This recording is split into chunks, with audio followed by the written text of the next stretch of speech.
Hey artists, I wanted to show you how to paint your sculptures. And this is something that I usually do. So I have several sculptures here.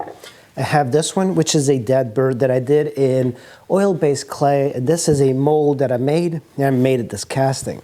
This is plaster. And let me show you some other pieces that we're going to be staining today. So this actually looks kind of cool in white, but I made so many of these that I'm just going to like make a new one. And I am just going to paint this over just so you can kind of see how it looks. And this one's a little bit whiter because the other one, I mixed it with cement. So I was like experimenting a little bit with it. So if you cast something with cement, you can kind of like leave it outside. But a plaster is going to be basically disintegrating if you leave it outside. So don't do that. Plaster is also very cheap if you make molds of stuff. If you make casts, plaster is probably the cheapest thing. And you can get molding plaster, which is even cheaper. And it comes, I believe, in an 80-pound or 100-pound bag. But it is messy, and I tend to avoid doing this inside the house. But so far, I've got many of these. And here is an alligator. By the way, all of these sculptures you can see in the videos when I did them. So, and usually, like, I've never really done a lot of animal sculptures, so I might do these more in the future. This one came out fairly well. The only issue is that the beak, when removing from this latex mold, kept breaking. So yeah, that's kind of like a big issue. But this was, I believe, my first mold that I ever made. So I'm surprised it actually kind of came out. So I've been doing these and like giving them to friends and stuff. And then I did this one. This one came out, the sculpture, I thought it was really cool, but there's like so many issues with it, with the mold making process.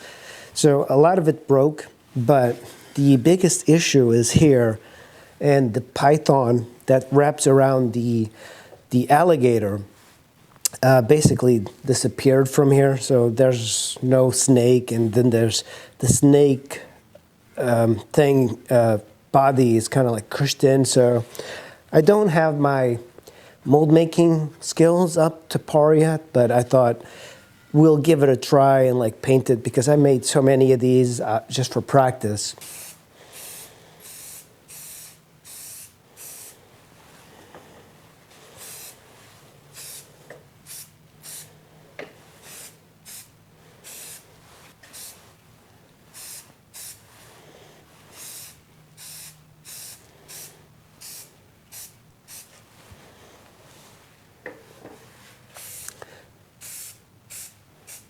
The reason I'm doing this in the garage is so it doesn't smell as much. Just gonna do this really quick like this, because the next thing is to just basically put something on it. Hit this bird.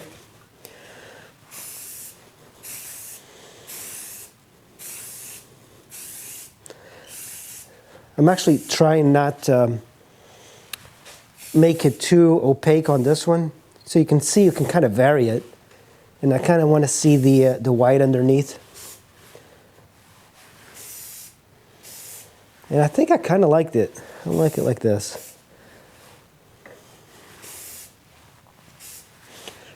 Just make sure that we get a little bit of the white. So I'm doing it pretty far away, but that's the goal. So I don't know. I kind of like it. It almost looks like stone.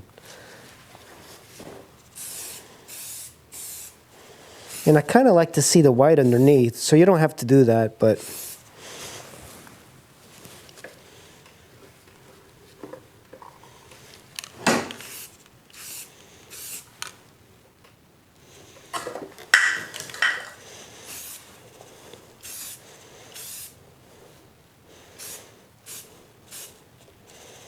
and there we go. Now we just have to let this one dry. And you can see in the back, it's just stark white.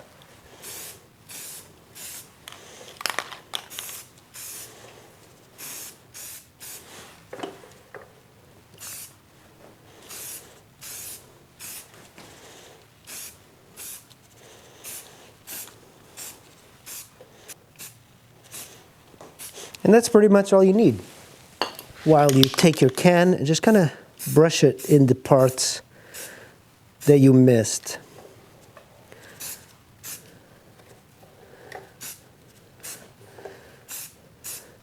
So this definitely is going to help it out. So you can see, like, you don't have to spend a lot of money doing this. And this is paint that you just get from any auto parts store. But I usually find that this is more than enough for the type of stuff that I do. So that's it, guys. I just wanted to show you really quick what I do with some of the sculptures that I do make.